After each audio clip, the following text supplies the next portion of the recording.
오늘은 2025년 마지막 주일입니다. 한 해 동안 여러분도 어떻게 살아오셨나요? 그리고 2026년 새해는 또 어떻게 살아갈 것입니까? 아마 그런 생각을 해보셨습니까? 안 해보셨다면 오늘 말씀을 듣고 내가 어떻게 살아왔는가, 또 내가 어떻게 살아갈 것인가, 아주 복잡하지 않습니다. 간단한 하나님의 말씀을 듣고 믿음으로 그렇게 사시기를 주의 이름으로 축복합니다. 고대인들은, 옛날 사람들은요, 신하면 하나님이죠. 하나님을 직접 볼 수 없기에 다양한 모습을 빌려서 하나님에 대해서 묘사를 해서 신에 대해서 묘사를 했습니다. 우리는 하나님이라 하지만 안 믿는 사람들은 신이라고 얘기하는데, 그리스 로마 신화처럼 그들의 신은 완벽한 육체, 우람한 육체를 가지고 있는 인간으로 보았습니다. 예를 든다면 제우스라는 신은 아주 위엄이 있는, 수염도 길고 또 아테나의 무장한 그런 모습 등이 대표적입니다. 그 고대 이집트에서는 신을 혼합형으로 보았어요. 인간의 몸에 동물의 머리, 여우의 머리라든가 아니면 개의 머리를 붙여가지고 동물의 머리를 혼합형으로, 그러면서 호루스의 매라고 하고 아누비스의 자칼 등 그런 것들을 혼합해가지고 이것은 자연의 영성과 인간의 지성을 결합한 것이 신이다. 그렇게 신을 또 그 사람들이 상징화시켰습니다. 근데 초기 유대교라든지 기독교에서는 하나님의 형상을 직접 그리는 것을 금기시했어요. 하나님을 동물로, 혼합형으로, 아니면은 신 어떤 우람한 사람으로 그리는 것은 그것을 금기시했습니다. 그래서 우상 숭배를 금지한 거예요. 송아지라든가. 대신에 하나님은 빛이시다. 또 하나님은 구름으로 임재하신다. 불꽃으로 임재하신다. 그렇게 성경 나오잖아요. 출애굽기에 구름기둥 불기둥으로. 그런 자연적 현상이나 또 하나는 보좌에 앉으신 이렇게 상징적으로 묘사를 대신했습니다. 근데 이것이 세월이 흘러서 기독교가 유럽의 중심이 되면서 신의 형상은 구체화되기 시작했습니다. 여러분 잘 아시는 미켈란젤로라는 분이 계시죠. 천지창조 볼 수 있듯이 신을, 하나님은 지혜롭고 강력한 힘을 가진 노인의 모습으로 그렸어요. 아주 성스러운 노인, 사람으로 본 노인으로. 그러면서 그는 근원적 존재와 가부장적 권위를 상징한다고 얘기해요. 그러면서 또 세월이 흘러서 과학과 철학이 발전한 현대에서는 신의 외형보다는 어떤 본질에 대해 더 집중하는 경향이 있습니다. 그래서 하나님을 특정한 생물학적 형상이 아닌 에너지, 하나님은 에너지다, 하나님은 빛이다, 우주의 법칙이다, 혹은 사랑 그 자체로 이해하려는 시도가 많았습니다. 근데 여러분들 세월은 그렇지만은, 많은 역사는 그렇다지만 여러분들은 과연 하나님을 어떻게 생각하실까요? 여러분들은 과연 하나님을 어떤 모습으로 생각할까요? 하나님은 우리 인간처럼 육신을 갖고 계신 분이 아닙니다. 하나님은 영이시라고 하셨어요. 하나님은 영이시니 예배하는 자는 신령과 진정으로 예배한다. 하나님은 영이라고 하셨어요. 우리의 육안으로는 볼 수 없습니다. 그런데 성경에 보면 하나님에 대해서 언급할 때 종종 인간의 모양으로 표현하는 경우가 있어요. 인간의 모양으로. 예를 든다면 이겁니다. 하나님의 눈, 하나님의 음성, 하나님의 귀, 하나님의 손, 하나님의 얼굴, 이렇게 하나님을 표현했어요. 귀 들으시는 하나님, 말씀하시는 하나님, 일하시는 하나님, 이렇게 표현했습니다. 오늘 본문 성경에도 13절에 보면은 여호와의 손, 하나님의 손이라고 표현이 됐어요. 근데 그 이전에 아까 읽으셨지만은 하나님의 손을 반대하는 것이 있는데, 그게 뭐냐면 블레셋의 손이라고 그렇게 나와요. 블레셋의 손, 원수들의 손이라고 나옵니다. 그러면 왜 성경은 이런 표현들이 등장하는 것일까? 그것은 하나님을 계시하는 방법 중에 하나입니다. 하나님의 손이라고 말하는 것은 하나님의 계시하는 다양한 계시가 있어요. 자연 계시라는 것도 있고 특별 계시가 있어. 태양을 통해서, 바람을 통해서, 비를 통해서, 온 우주 삼라만상을 통해서 하나님은 살아 계시다 열어서 보여주는 자연 일반 계시가 있는 반면에, 예수님을 이 땅에 보내셔서 하나님이 계시다는 것을 보여주시고, 하나님이 우리를 사랑하시고 하나님이 여러분들을 구원하셨다는 것을 보여주기 위해서 우리 예수님이 오신 그 자체가 바로 특별 계시입니다. 그러니까 일반 계시가 있고 특별 계시가 있어요.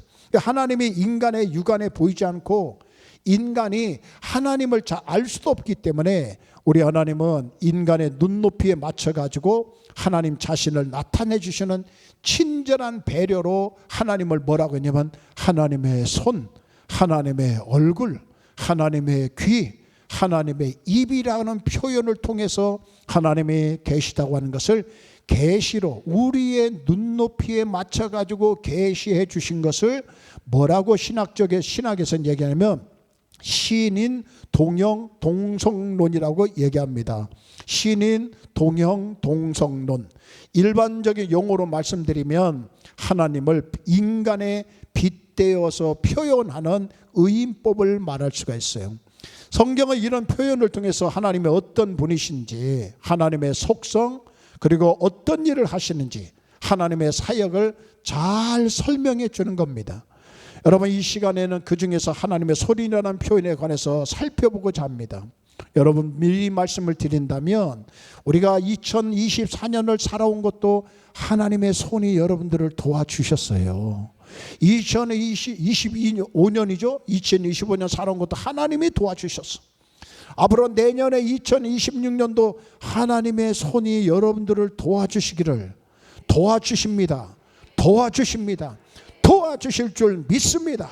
그런 믿음을 갖고 오늘도 말씀을 듣고 은혜 받기를 주의 이름으로 축원합니다. 자, 본문은 사무엘 당시에 구약 이스라엘의 역사를 기록하고 있어요. 사무엘은 사사입니다. 사사라는 말은 문자 그대로 저지, 재판관이에요. 재판관. 그때 당시는요, 사사가 왕의 역할도 하고 선지자의 역할을 해요. 이스라엘에 왕이 없던 시절 백성들을 다스리던 지도자를 사사, 재판관이라고 세웠어요. 사사시대는 이스라엘이 암흑기라고 불리는 것으로서 여러 면에서 나라가 다운이 됐어요. 여러 면에서 나라가 암울합니다. 침체가 됐어요. 영적으로는 이스라엘 백성이 하나님을 멀리 떠나 있고, 국가적으로는 블레셋 나라라든지 주변에 있는 강대국들에게 막 시달리는 거예요. 쳐들어와요. 약탈해 가요. 포로로 잡아가요. 그리고 집들을 불태워요. 그런 시기에 사무엘이 사사가 된 거예요. 그는 취임하자마자 제일 먼저 뭐부터 했냐면은 미스바 기도회를 엽니다. 미스바에 다 모여라. 그리고 하나님께 기도하자. 금식하며 기도하자. 하나님이 나라가 사는 길은 기도입니다. 그래서 백성들은 미스바에 모아놓고 집회를 가졌어요. 6절에 기록된 대로 금식하면서 회개합니다. 물을 부었다는 것, 막 물을 갖다가 제단에 붓고 물을 쏟아붓는 것은 마음을 쏟아놓고 회개했다는 것을 상징하는 거예요. 마음을 다 쏟아. 그동안에 잘못했던 것, 우상 숭배했던 것, 하나님을 멀리했던 것, 여러분 하나님 가까이 하는 것이 큰 복인 줄 믿으시길 바랍니다.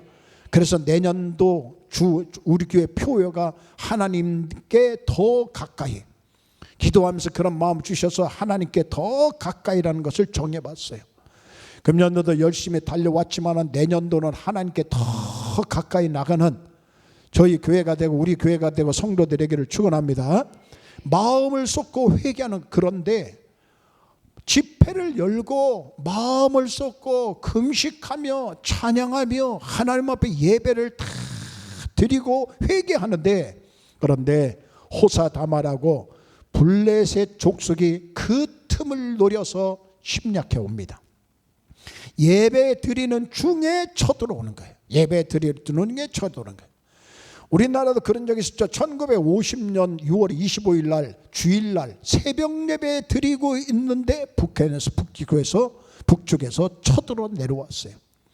이스라엘 사람들은 기도회를 하는 중이었으니까 어떻게 싸우겠습니까? 막 모여가지고 하나님 앞에 예배 드리고 기도하고 있는데 군대가 정렬된 것도 아니고 무기가 다시 확보된 것도 아니고 군인들이 딱 질서를 잡은 것도 전쟁 준비를 한 것도 아니에요. 예배 드린 중에 군대를 소집할 시간도 없고 무기도 없고 한마디로 한심해. 인간적으로 보면 그냥 앉아서 당하는 수밖에 없어요. 말 그대로 풍전등화예요. 풍전등화, 바람 앞에 있는 등불 같아. 위기 상황이었어요. 나라가 이러다가 블레셋이 완전히 망하는 것이. 여러분, 지금은 우리가 전쟁에서 총으로 맞기도 하고 폭탄이 와서 물론 떨어지기도 하지만은 그때는 그래서 금방 죽으면 괜찮은데 그때는요 칼과 창으로 싸워서 찌르고 자르고. 설교 준비하면서 상상을 해봤어요. 목도 자르고 피가 터져 나오고 심장을 떼고 피가 터져 나오고. 나 혼자 막 그냥 상상을 해봤어요. 얼마나 잔인하게 전쟁합니까? 발로 밟아가지고 목을 자르고 뭐 사람의 배를 찌르고 이런 광경들이 블레셋을 통해서 일어날 그런 직전이었어요. 그러나 사무엘과 백성들은 하나님께 부르짖고 기도합니다. 아멘. 하나님이 놀라운 기적으로 승리케 해주셔. 아버지 여호와여, 부르짖고 기도했더니 10절 11절 말씀에 사무엘이 번제를 드릴 때 같이 읽겠습니다. 시작.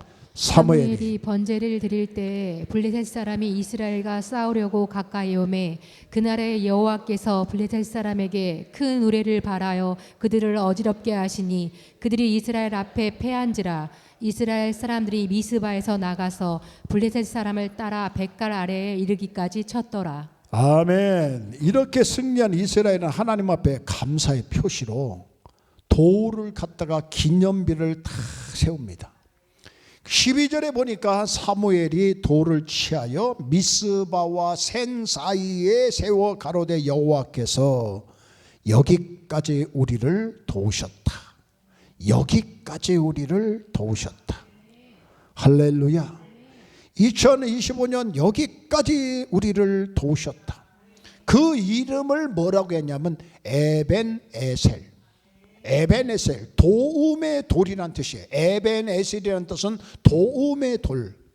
하나님이 도우셔서 승리했다는 신앙 고백이고 감사의 표시고 하나님이 도우셨습니다. 하나님이 승리케 해주셨습니다. 그런데 그것으로 끝난 것이 아니라 13절에 보니까 여호와의 손이 함께 해주셨어요. 13절 같이 읽어요. 시작. 이에 블레셋 사람들이 굴복하여 다시는 이스라엘 지역 안에 들어오지 못하였으며 여호와의 손이 사무엘이 사는 날 동안에 블레셋 사람을 막으시매 사냥개처럼 끈질기게 따라다니면서 이스라엘 백성들을 괴롭혔던 블레셋 사람들이 성경은 다시는 이스라엘 지역 안에 들어오지 못하였다. 여호와의 손이, 하나님의 손이, 다시 말하면 하나님이 하신 거예요. 하나님이 우리의 수준에 맞춰서 말씀해 주시는 거예요. 그래서 하나님의 손이라고 얘기하시는 거예요. 근데 사실은 하나님이라는 말이에요. 사무엘이 사는 동안에 블레셋 사람을 막으심에 여호와의 손은 하나님 자신이고 이스라엘 지키시는 하나님의 초자연적인 힘이고 대적들을 굴복시키는 절대적인 주권을 의미하는 거예요.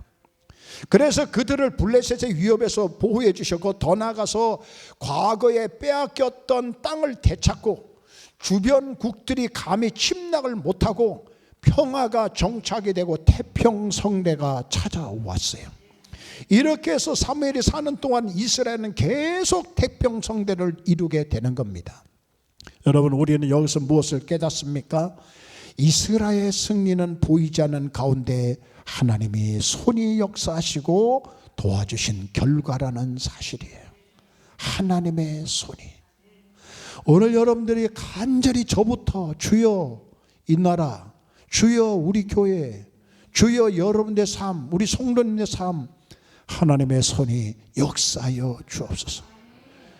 우리는 하나님의 손을 놓을지는 모르지만 하나님 한번 탁 잡으시면 하나님은 안 놓으십니다.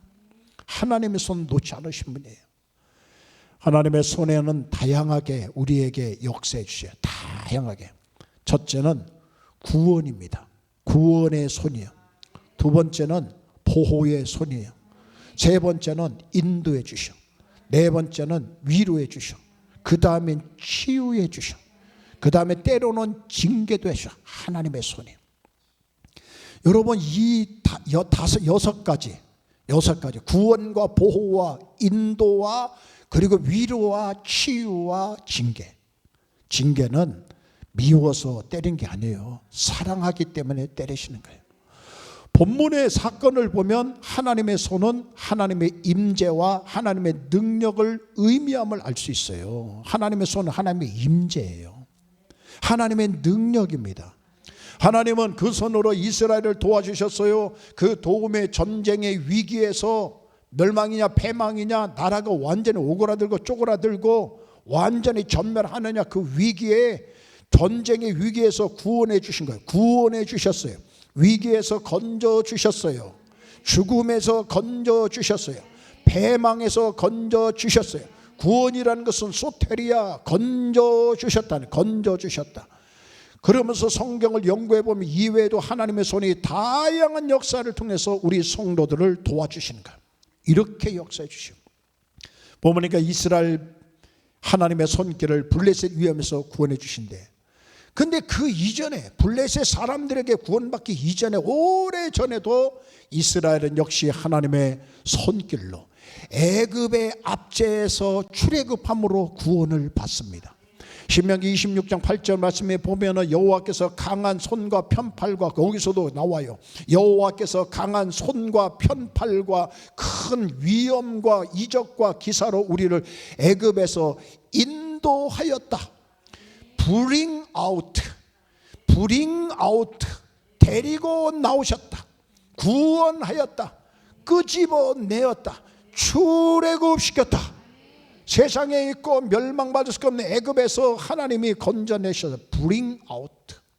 출애굽의 광야로 나간 이스라엘 앞에 또 홍해가 딱 막혔지만은 그리고 뒤에서 애굽 군대가 추격했지만 이스라엘은 하나님의 편팔, 하나님의 손과 표신팔로 그들을 구원하셔요. 출애굽기 15장 6절 말씀에 여호와여 주의 오른손이 권능으로 영광을 나타내시니이다. 여호와여 주의 오른손이 원수를 부수시나이다. 오른손이 더욱 중요한 것은 죄와 사망에서 구원받는 것이에요. 여러분 원수로부터 구원받고 전쟁에서 구원받는 것도 중요하지만 더 중요한 것은 죄와 사망에서 건짐받는 것이고 지옥에서 건짐받고 마귀의 파워에서 건짐받는 것이 큰 축복. 마귀의 권세에서 구원받는 것이 그것이 더 중요합니다.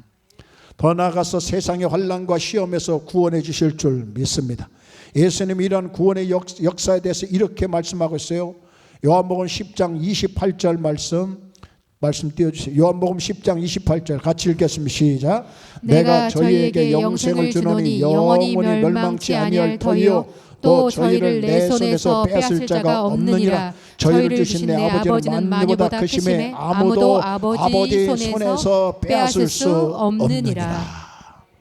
아버지 손에서 아무도 뺏을 사람이 없대. 예수님의 손과 하나님 아버지의 손은 우리가 얻은 구원을 빼앗기지 않도록 우리를 꼭 붙잡아 주시고 보호해 주시고 안아주셔요. 어린 시절 저도 대전에 살았는데요. 대전 요 신안동 위에 가면 대동다리라고 있어요. 대동다리. 지금도 있죠. 대동다리. 제가 어렸을 때 지금도 기억이 나는 것은 그때는 대동다리가 아주 초라한 다리였어요. 그래도 그 밑에 사람들이 살았어요. 가만히로 벽지를 해가지고 벽을 쌓고 가만히, 그러니까 좀 그때 옛날 말하면 거지라고 하죠. 예. 지금 좀 영어로 하면 홈리스 피플 뭐 이렇게 하지만은 불량 이런 분들이 하지만 이분들이 많이 살았어요. 사는 모습 보면 참 지금도 어린 나이였지만은 6살 7살 나이였지만은 기억이 나요. 그들의 얼굴 모습이 막 깨재재하고 새카맣고 제대로 씻지도 못하고 먹는 것도 부실하고 머리에는 벌레가 기어다니는 게 다 보였어요. 그렇게 사셨는데 아마 그분들 중에서 지금 잘 사는 분도 많을 거예요. 지금은 잘 살 거예요. 근데 6.25 전쟁이 터지고 나서 얼마나 많은 사람들이 고아가 되고 거지가 됐는지, 6.25 때에 고아로 거지 노릇하면서 길거리를 방황하고 있던 애들도 참 많았어요. 그러던 어느 날, 저는 그때는 없었지만 그러던 어느 날 미군 트럭이 그 앞에 섰습니다. 그리고 가엾게 여긴 미군이 어린 거지, 어린아이의 손을 탁 붙잡고 트럭으로 끌어올리는 거예요. 그 후에 그는 미군 부대에서, 재미급부 얘기예요. 미군 부대에서 하우스보이라고 해가지고 슈샴보이, 구두를 닦고 심부름 많은 아이로 살다가 미군 장교의 눈에 들어서 양아들이 돼가지고 미국으로 건너가요. 거기서 그는 예수님을 만났고 공부도 하게 되었고 후일에 그는 목사가 돼요. 대학교 교수가 됩니다. 그분이 바로 수원중앙침례교회 김장한 목사님이에요. 그런 자신의 생애를 회고하면서 이렇게 간증합니다. 그날 미군 트럭으로 나를 끌어올린 손은 구원의 손길이었습니다. 구원의 손길이었습니다. 그런 분들이 한두 분이 아니에요. 사람의 손길이 아니라 하나님의 손길이었습니다 하고 고백을 합니다. 여러분, 하나님의 손은 구원의 손이에요. 우리를 구원해 주십니다. 블레셋으로부터, 아니면 애굽으로부터, 죄로부터, 마귀의 권세로부터, 지옥으로부터 우리를 건져주신 손이 하나님의 손이라는 것을 믿으시면 아멘 합시다. 두 번째, 우리를 보호해 주신 손길이에요. 보호해 주신 손길. 아브라, 우리 2026년도 이제 며칠이면 또 새로운 한 해가 다가오는데 지금 국내적으로 염려를 많이 하고 있어요. 잘 돼야 되겠죠? 나라가 잘 돼야 되겠죠? 근데 최근 환율 급등과 경제적 불확실성이 커지면서 국가의 위기에 대한 우려가 급해지고 있다, 깊어지고 있다고 얘기하는 분들이 많이 있어요. 그런 말대로 되지 않기를 바라요.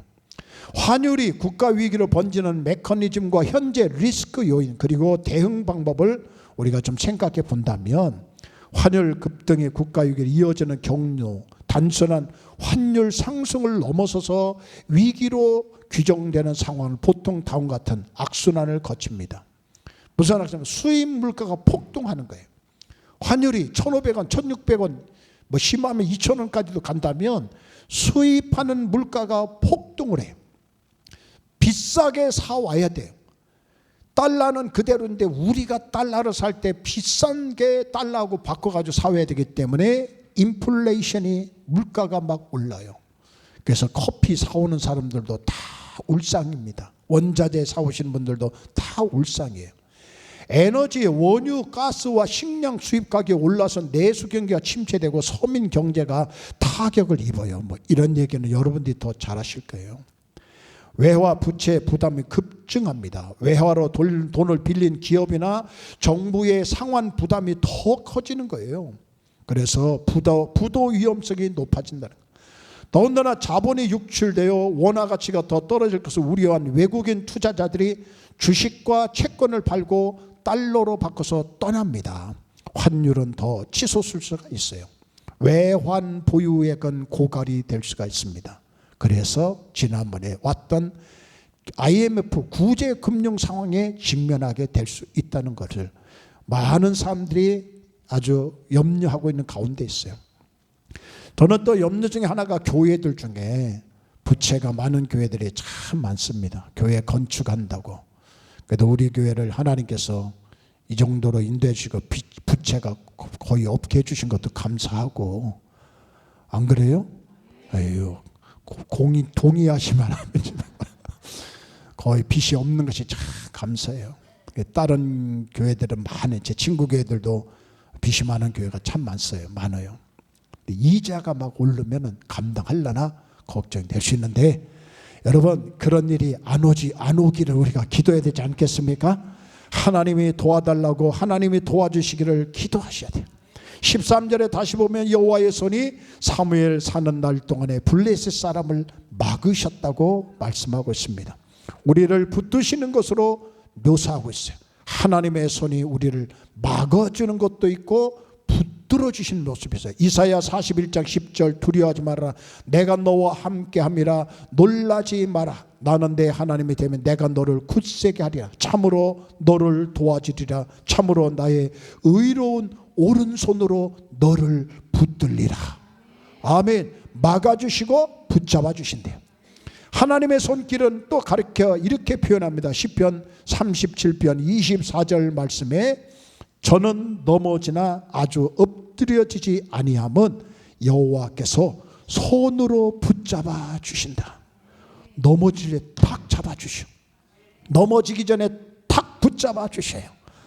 여러분, 우리가 하나님을 아버지는 모시고 그분의 손을 잡으시면 아버지는 절대 그 손을 안 놓으십니다.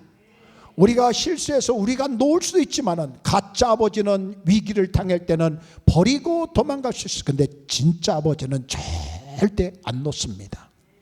우리가 혹시 놓을지 모르지만 하나님은 안 놓는다니까요.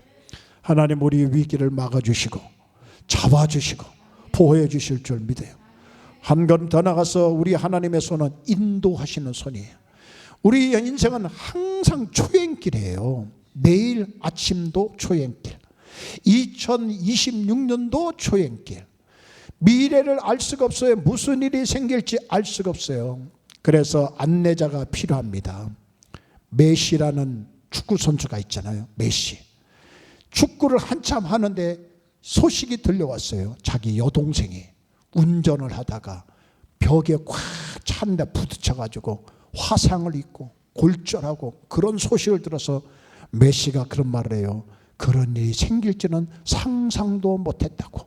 어제 기사에 나온 거예요. 상상도 못하고. 그러니까 우리 앞길에는 어떤 일이 벌어질지 모르는 거예요. 초행길이에요. 모든 인생은 초행길이에요. 그런데 인간 안내자는 우리가 조금 살아간 데 있어서 상담자, 카운셀러들 이런 사람 좀 안내는 해줄 수 있을지만은 사실은 인간 안내자는 위험해요. 왜냐하면 그분 역시도 초행길이기 때문에요. 조금 앞서 가는 사람의 안내가 조금 도움이 되지만 그 역시 미래를 알 수가 없습니다. 그러나 과거도 아시고 현재도 아시고 미래를 아신 분이 하나님이세요. 전지전능자이시 하나님 우리의 모든 것을 아십니다. 그래서 에스라 7장 9절 말씀은 이런 말씀이죠. 정월 초하루에 바벨론에서 길을 떠났고 하나님의 선한 손에 도우심을 입어 5월 초하루에 예루살렘에 이르니라. 이 말은 뭐냐? 70년 동안 바벨론 포로 생활하다가 예루살렘에 성전을 지어야 된다고 해가지고 허락을 받아서 에스라가 바벨론에서 예루살렘으로 가는 길에 어디로 갈지를 잘 몰랐어요. 방향 감각이 없어요. 어디가 어느 쪽이 예루살렘인지 잘 몰랐을 때, 그러나 정월 초하루에 바벨론에서 길을 떠났고 그 다음 뭐라고 했어요? 하나님의 선한 손에 도우심을 입어서 5월 초 하루에 예루살렘에 도착했다. 할렐루야. 2026년 우리 앞에는 아무것도 몰라. 초행길이요. 무슨 일이 일어날지 아무것도 모르지만 하나님이 오른손으로 붙잡아 주셔서 2026년 딱 도착하길 바라고요. 마지막 12월까지 도착하길 바라고요. 더 나가서 여러분 인생의 마지막까지 잘 도착하기를 하나님의 손이 붙잡아 주시기를 주의 이름으로 축원합니다. 3종 장애인이 있어요. 시각도 청각도 언어도 다 막혔습니다. 그가 세계적인 크리스찬 교육가였던 헬렌 켈러라는 분 아시죠? 그분이 이렇게 말했어요. 하나님의 손에 이끌린 맹인이, 하나님의 손에 이끌린 맹인이 눈뜬 사람보다 낫다. 야, 참 아주 의미 있는 말이에요. 하나님의 손에 이끌린 맹인이 눈뜬 사람보다 낫다. 뭐가 중요해요? 하나님 손에 이끌리는 것이 중요해요. 정말 그렇죠. 눈을 멀쩡하게 뜨고 있어도 인간은 미래를 알 수 없기 때문에 엉뚱한 길로 가. 그리고 자꾸만 이 육체 덩어리는요, 엉뚱한 길로만 가게끔 만들어. 하나님을 멀리하려고 하면 자꾸만 육신적으로 정욕으로 안목의 정, 이생의 재량, 육체의 정욕으로 하나님으로부터 자꾸만 떨어뜨리려고 하는 것이 바로 육체. 그러나 맹인이라도 하나님 손에 이끌린 자가 훨씬 난 거예요. 근데 여러분들은 맹인이 아니잖아요. 거기다가 하나님의 손이 여러분들을 딱 잡아서 이끌어 주시면 그거를 금상첨화라고 하고 그보다도 더 좋은 게 없어요. 그렇게 되기를 주의 이름으로 축원합니다. 네 번째, 위로의 손길입니다. 우리가 험한 세상을 살다 보면 실패할 수도 있어요. 어려울 때도 있어요. 그리고 위로가 필요해. 그런데 인간의 위로에는 한계가 있어요. 때로는 가족조차도 우리에게 위로가 되지 못할 때도, 그러나 하나님은 우리에게 다가오셔서 부드러운 손길로 참다운 위로를 해줍니다. 열왕기상 19장에 보면 엘리야는 사람이 나와요. 엘리야 선지자 이야기에 나오면 그는 갈멜산 위에서 우상 선지자 850명을 격파해. 아주 기손 강가에 가서 격파해. 완전히 목을 자르고 우상 숭배하는 선지자들을 다 제거합니다. 무섭습니다. 그런데 이 소식을 듣고 이를 갈면서 이세벨이 이를 갈면서 엘리야를 잡아 죽이겠다 호언하는 이세벨의 소리를 듣고 엘리야는 혼비백산 막 도망갑니다. 이세벨의 여자 왕비가 자기를 죽인다고 하니까, 권력 잡은 자가 자기를 죽인다고 하니까 무서워서 도망가는 거예요. 큰 선지자라도 인간적으로 이렇게 약해질 때가 있어요. 큰 선지자도 나약해질 때가 있어요. 이럴 때 사람들은 인정사정 없이 비난합니다. 하나님의 사람이 저렇게 비굴하냐. 하지만 하나님은 책망하지 않고 그를 찾아가셔서 천사를 보내가지고 하나님이 어루만져 주십니다. 천사를 통해서 어루만져 주세요. 손으로 만져주시면서 이르되 일어나서 먹어. 엘리야야 일어나서 먹어. 아멘. 다 만져주면서 일어나서 다정하게 천사가 나타나 부드러운 손길로 어루만져 위로합니다.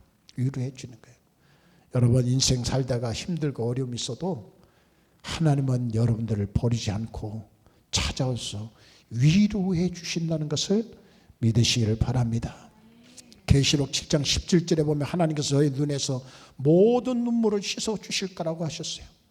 계시록 21장 4절 말씀에 모든 눈물을 그 눈에서 씻기며 다시는 사망이 없고 애통하는 것이나 곡하는 것이 아픈 것이 다시 있지 않으니 처음 것들이 다 지나갔음이니라. 마지막으로 하나님의 손은 치유의 손길입니다. 우리가 세상을 살다 보면 영적으로 육신적으로 많은 상처를 받아, 그리고 병들 때가 있어요. 영적으로도 병들지만 육신적으로 각종 질병으로 시달리게 되면, 그래서 우리에게 치유가 필요합니다. 물론 의학이 유용하게 사용되기도 해요. 의사 선생님도 하나님이 보내시고 세우신 사람들이에요. 그러나 결국 모든 상처와 질병을 치료하시는 분은 여호와 라파 하나님이셔요. 치료해 하시는 하나님. 그분의 치유의 은혜를 베풀지 않으면 의사도 약도 사실은 소용이 없어요. 하나님이 치유의 은혜를 주셨기 때문에 약도 주시고 지혜를 주셔서 의사라고 하는 분을 세우시기도 하는 거예요. 다 하나님이 주신 거예요. 오히려 의사나 약으로 고칠 수 없는 것조차도 하나님의 치유의 손길로 도와주시면 나음을 받을 수 있어요. 그렇다 해서 의사하고 약을 무시하라는 것이 아니에요. 제가 분명히 했죠. 그것도 하나님이 주신 것이라고. 거기 가서 치료도 받지만은 하나님의 치유를 간절히 구하세요. 하나님이 나를 고쳐주기를 간절히 사모하세요. 마태복음 8장에 보니까 예수님께서 문둥병자를 고쳐주신 사건이 나와요. 마태복음 8장 2절 말씀에 한 문둥병자가 나아갑니다. 그리고 예수님에게 절을 합니다. 그리고 뭐라 하며 주여 원하시면 저를 깨끗하게 하실 수 있나이다. 예수께서 손을 내밀어, 예수께서 뭐를 내밀어요? 거기도 손이 나와요. 손을 내밀어 저에게 대시며 가라사대 때 내가 원하노니 깨끗함을 받으라. 깨끗함을 받으라. 이 시간에 병든 자 아픈 분들 아멘 하세요. 예수님이 손 내밀어 깨끗함을 받을지어다. 받을지어다. 제가 하는 게 아니에요. 예수님이 하시는 거예요. 하나님의 말씀을 선포하는 것뿐입니다. 그것을 믿음으로 아멘으로 받으세요. 그때는 그 즉시로 문둥병이 깨끗해집니다. 할렐루야. 어렸을 때 늘 기억나는 것이 있어요. 이상하게 어렸을 때는 배가 이렇게 자주 아팠는지 몰라겠어요. 어렸을 때 배가 자주 아팠어. 나가서 막 찬물도 먹고 물도 먹고 우물물도 먹고 얼음도 먹고 아이스케이크도 막 먹고 뛰어놀고 하면 저녁 오면 배가 아파. 그럼 엄마 배 아파 그러면 이리 와봐. 엄마 손은 이 약손, 엄마 손은 약손. 이렇게 만져주면요 또 금방 안 아픈 것 같아. 신기해. 열이 나면 또 다 얹어주면서 엄마 손 이러면서 막 만져주면은 이게 싹 낫는 것 같은 기분이 들어요. 그리고 그 다음에 또 나. 어머니 손도 그런데 하나님의 손은 더 큰 약손. 아멘. 하나님의 손은 무슨 약손? 더 큰 약손. 할렐루야. 내 일부러 손 크게 하는 거야 지금. 하나님의 손은 무슨 약손? 더 큰 약손. 인생을 살다가 어려움이 있고 험한 인생길에 살다가 힘든 있어도 지금 힘들어도 여러분 여기 앉아서 울지만 말고 하나님 도와주세요. 하나님 도와주세요. 하나님 찾으세요. 더 큰 손이 찾아오셔. 할렐루야. 그럼 어떻게 해야 하나님의 손길을, 이 많은 하나님의 손길, 구원의 손길, 위로의 손길, 치유의 손길, 이 많은 손길을 어떻게 받느냐? 어떻게 하면 받느냐? 간단해요. 본문에 보니까 사무엘과 백성들이 부르짖어 기도했어. 소리내서 뭐 했다고요? 기도했어요. 그때 하나님의 손이 그들을 도와주신 겁니다. 간단해요. 앉아서 울고 있지만 말고, 근심하지 말고, 염려만 하지 말고 교회 와서 주님을 구하세요. 주님을 찾으세요. 저 혼자 오게 오면 같이 예배를 드리세요. 같이 하면서 통성기도 합시다 하면은 주여 하고 기도하세요. 새벽에도 통성기도, 수요예배도 통성기도. 그런데 저는 포기했습니다. 나는 주여 하는데 성도들은 주여 주여 포기했어. 그래도 안 하는 것보다 나. 할렐루야. 그래도 아무 소리 안 하고 기도도 안 하시는 분보다 나. 기도 안 하시는 분들이 나쁘다는 얘기가 아니에요. 왜 좋은 것을 놓치느냐 그 말이에요. 염려하지 말고 근심하지 말고. 얼굴 보면 알아. 근심이 많아, 걱정이 많아, 염려가 많아. 앞으로 어떻게 살까 염려가 많아요. 그 염려할 거를 주님 앞에 와서 뭐 해야 돼요? 뭐 해야 돼요? 기도인데 어떻게? 주여! 시작! 주여! 아멘. 주일날인데도 막 우리는 부흥하는 거예요. 부르짖고 기도하세요. 하나님의 손이 찾아오십니다. 더 큰 손이 찾아오십니다. 사진 한 장 올려드릴게요. 시대의 유명한 배우예요. 마릴린 몰로. 세계 남성들의 사랑을 받은 여자예요. 명예 그리고 아름다운 부유 다 가진 자예요. 그런데 마음이 너무 공허하고 고통스럽게 무엇 때문인지 모르겠어요. 약을 먹고 마지막 약물을 과다 복용하고 자살을 기도합니다. 그가 운명한 후에 이 사진이 진짜 사진인지 모르지만은 이거는 제가 AI로 만든 사진이에요. 그런데 그가 운명한 후에 경찰이 현장에 달려갔어요. 그건 사실이에요. 이 사진이 아니라 그 사실대로 해서 만든 건데 현장에 달려갔더니 마지막 운명 모습이 전해졌는데 마지막 숨이 끊어질 순간에 지금 뭐 만지고 있어요? 전화기를 만지고 있는 거예요. 손을 뻗쳐서 전화기를 향하고 있었던 거예요. 누군가의 도움을 호소하는 모습입니다. 이 이야기를 들으면서 그런 생각을 해봅니다. 진짜 그가 전화기를 붙잡기 전에 하나님의 손을 붙잡았더라면, 하나님의 손을 붙잡았더라면 그는 죽지 않고 살았을 것이다. 우리나라 연예인도 많이 있잖아요.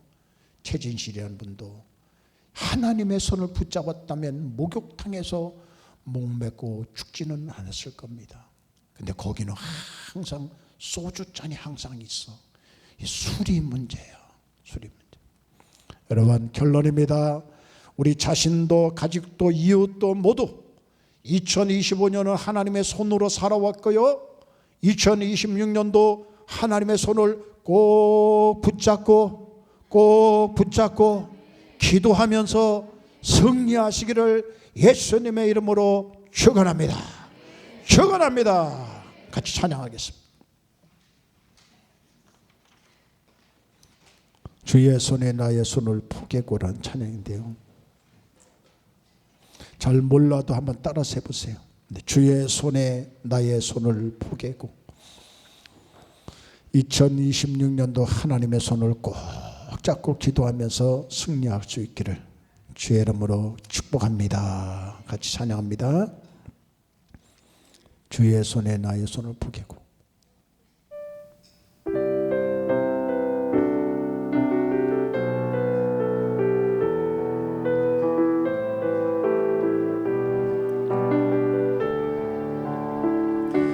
주 보혈 날 정결케 하고 주 보혈 날 자유케 하니 주 앞에 나 예배하는 이 시간 나의 모든 것을 주께 드리네. 주의 손 날 위해 지키셨고 주의 발 날 위해 맡기셨으니 이제는 내가 사는 것이 아니요 오직 주를 위해 사는 것이라.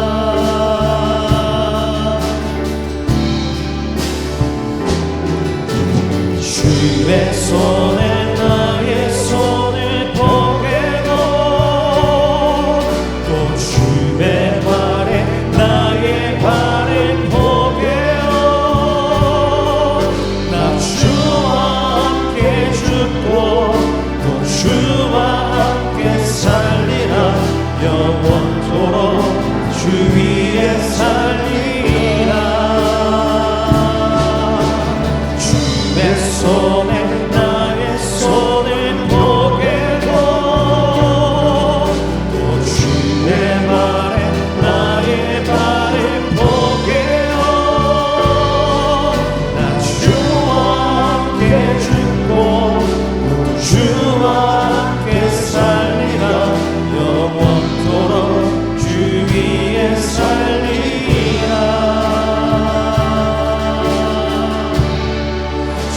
위에 살리라. 기도하겠습니다. 손들고 성도들을 향하여서 선포하며 기도합니다. 하나님, 주의 능력의 손으로 우리 성도들의 손을 붙잡아 주셔서 아버지 하나님 2025년 잘 살게 해주심을 감사하고 2026년도 하나님의 손을 붙잡고 살아가기를 원합니다. 하나님을 구하기를 원합니다. 어렵고 힘들고 어려울 때마다 주의 이름을 부르고 주님의 이름을 부르고 외치며 기도하여서 하나님의 도움의 손길을 받는 성도들이 되게 하여 주옵소서. 이제는 우리 주 예수 그리스도의 은혜와 하나님 아버지의 크신 사랑과 성령님의 교통하시고 내주하시 인도하심이 오늘 말씀 듣고 모든 성도들의 영원토록 함께 계시기를 간절히 축원하옵나이다. 아멘.